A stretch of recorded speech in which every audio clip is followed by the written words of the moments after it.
Hello and welcome to this edition of SAC News in Focus. I'm Michael Taylor. Few can say they've had their careers take off in the way that our next guest has. He is Santa Ana College drone pilot instructor, Kent Nerhus. Thanks for joining us, Kent. Hey, thanks for having me, Michael. Absolutely. So tell me how you got your start in drones. It's been a little while. Drones have been around for a while, but you've been doing this kind of since the early days. Yeah, actually, the way I got started was with Bitcoin. I went to a Bitcoin meetup back in 2013, met one of my first business partners, and then they brought in a Department of Transportation report that had a big section on drones. So we decided to pivot and start to get into that business, and I'm here 10 years later. Wow, crazy. Now, was that in the day where you were building your own drone and everything had to be put together and all the pieces? Roughly, yes. There was some pre-built things that you could buy. Right around that time, DJI had some Phantoms out there. Okay. And then there was like the 3DO drone and things like that you could purchase, but they were still pretty rough around the edges. Mm-hmm. It wasn't until the Phantom 3 Pro came out where you had the GNSS and you had the stabilized flight and the gimbals and all that stuff on the camera. Okay. That's what really made it advance, and that was about 2015. Now, since it's like 10 years ago, like you said, that report that came out, what did the report say about where the future was going, and what did it get right, what did it get wrong? Do you remember? Well, it definitely got that it was going to be used in construction right. That was its big thing. What they didn't get right was we were supposed to be flying in drones by now and all this other stuff. I want my drone. I want my flying drone. Right, exactly. Go to work. Yes, absolutely. Never be late in LA, right?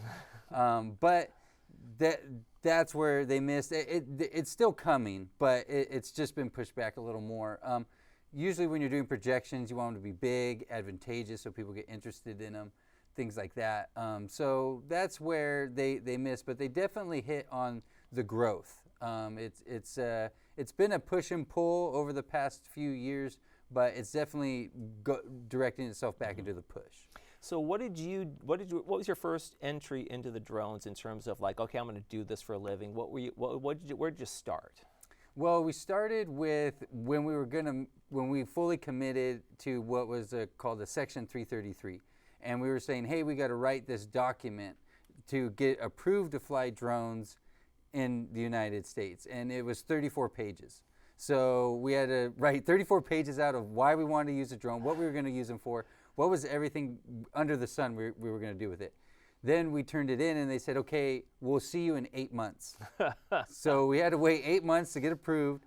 Then we got approved, and then it said you had to have a pilot's license, and none of us were pilots, so we had to go out and find pilots. There were some pilots that had drones out there, but most people had no idea what was going on. Right, and the industry wasn't set up for it. Like the FAA test wasn't really kind of focused on drones only. It was kind of a hybrid of an actual pilot's test where I needed to learn tower call signs and weather reports and all this kind of stuff, right? Yes, absolutely. Like you were basically an aviation pilot just flying a drone. Mm-hmm. And then even when they came out with the test in 2016, August 2016, it still wasn't, there was a big rush, but a lot of it was manned aircraft pilots. They just had to take a test that online, mm-hmm. and they could take it at home, and they really couldn't fail. Mm-hmm. If you missed everything.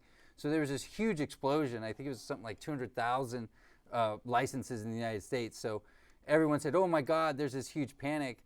But then what happened when it reoccurred 2 years later, and everyone who was really using drones and really needed the license, that number went way down to about 60,000. Right. The gold rush was over, kind of thing.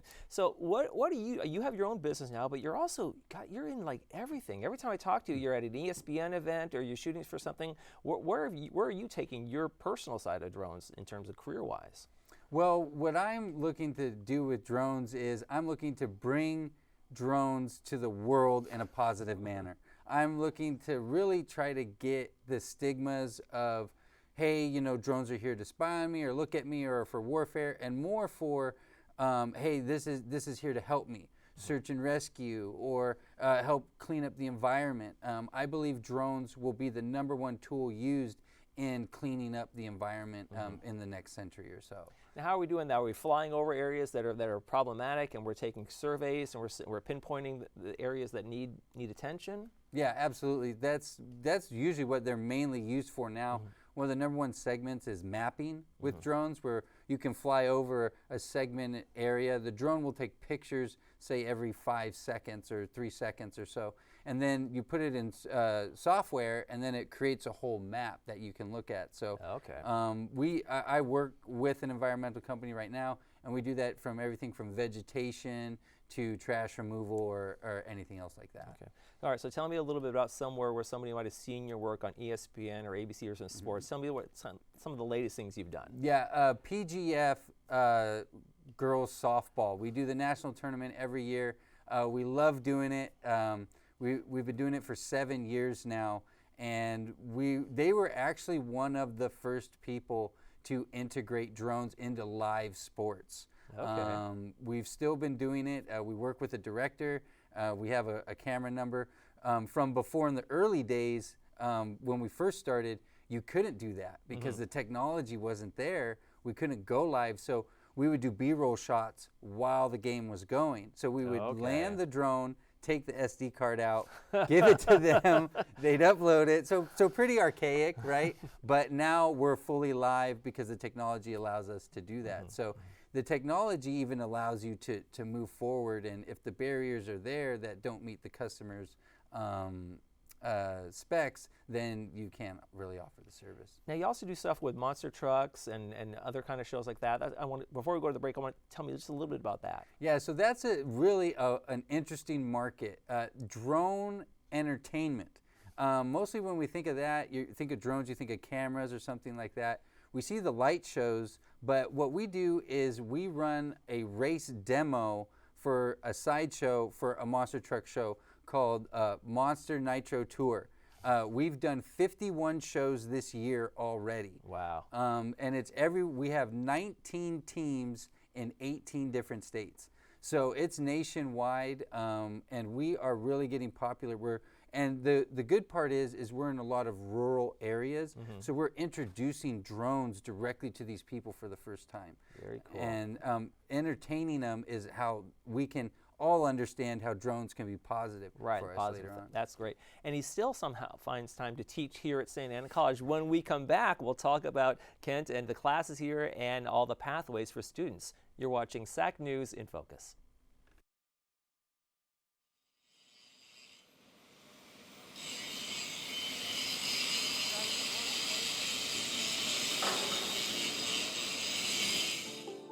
My goal wasn't to have a great program just at Santa Ana College.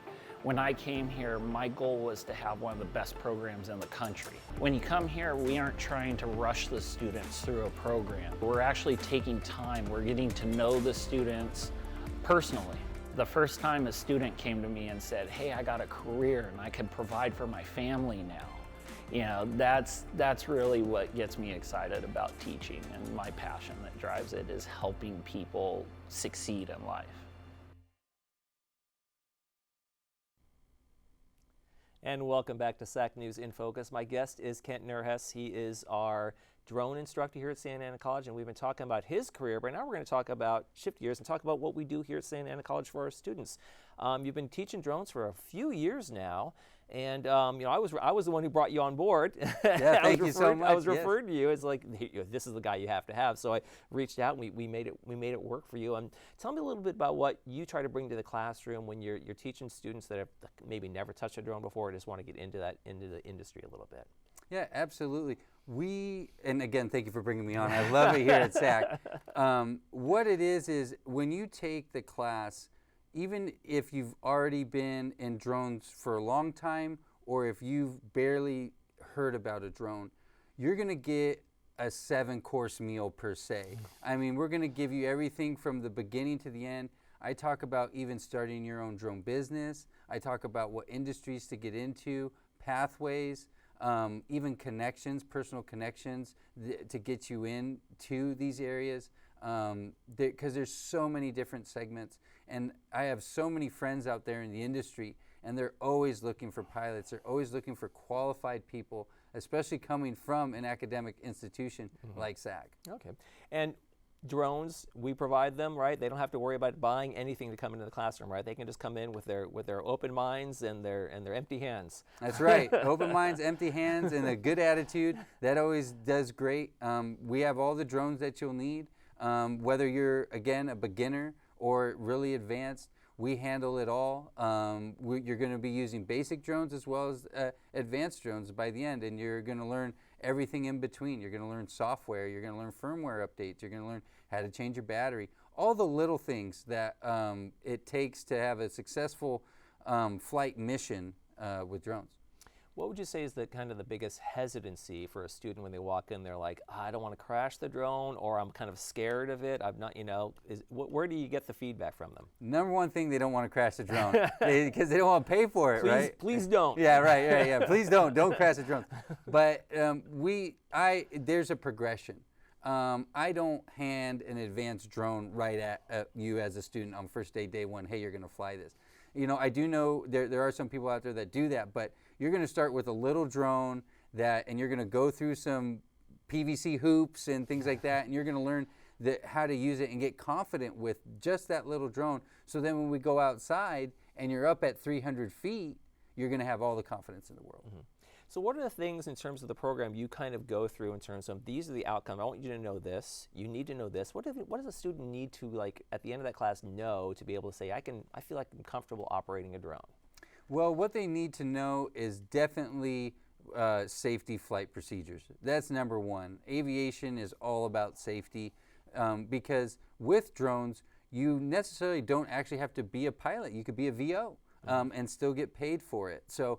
But you have to know the rules. Mm-hmm. So secondly would be knowing rules and regulations. Okay. And then airspace and all these other things that go down. There's a lot of details. You have to be very detail oriented. And then again, safety, marking off your landing zone. That's really, really important because there's a lot of people that want to walk, drive, walk their dog through your stuff. So you never know. Be careful. Always look up. Right, yeah, always look up. Yes, absolutely. We have another class, not just the hands-on, but there's also for anyone who wants to get licensed. So let's say I've been flying drones for years, but I don't actually have my license, right? And that's anything commercially you do with a drone, you actually are required to have a license, right? So we have that online section too. Yeah, absolutely. And it's a great way to get your license at your own pace. Plus, it's a great price. To be honest, I mean, it's pretty cheap. I think we're at like half a unit or something like that. I think it's 0.5 units. Yeah. So yeah, you're at half a unit. I mean, you go anywhere else, you're going to be paying a couple $100, for something like that. So it's a great, and you get all the information that you're going to need and more to pass the test. And yes, absolutely. There are a lot of pilots, and I know who you are out there, who have been flying for a long time without their licenses, and they want to get their license. It's a great way to do it at your own pace. We're in the Zoom era now, right? Do it from home. Right. So this is a great way to get that done. Right. You've been warned, students. Make sure you get that license out there. Let's talk a little bit about what it takes in terms of to start that business. What do you tell students that say, hey, I want to work in the industry? What are some of the pathways they can take? Starting their own business, going to work for somebody. Tell me about the place we can go from Santa Ana College right into the workforce. So one of the best ways I always tell everyone is start with your closest relationships that you have. Mm-hmm. Who is it? Your mom, your dad, your uncle, your cousin, your best friend, your best friend's friend, whoever who's going to trust you to fly a drone around them. I mean, you can apply for a place like Edison or PG&E or something like that, and you'll go in green, but you're going to be going up against a lot of competition. But they are looking. So they're looking for qualified people, especially coming out of institutions. So that's the advantage of our pathway that we have here, is that you take the class here, it shows on your resume that you went to Santa Ana College and got certified through us and took classes here. They're going to take you over someone who's like, oh yeah, I've been flying drones for even years out there, but hey, I don't have any paperwork to back it. Right. Makes sense. Kent Nerhus, thank you so much for joining us today. I appreciate it. All right, I want to thank, of course, Kent for coming on in, our drone instructor here at Santa Ana College. I'm Michael Taylor. Make sure and head over to our SAC Student News YouTube channel if you want to watch more of our in-depth interviews like this one and the regular edition of SAC News. We'll see you next time on SAC News in Focus. Thanks.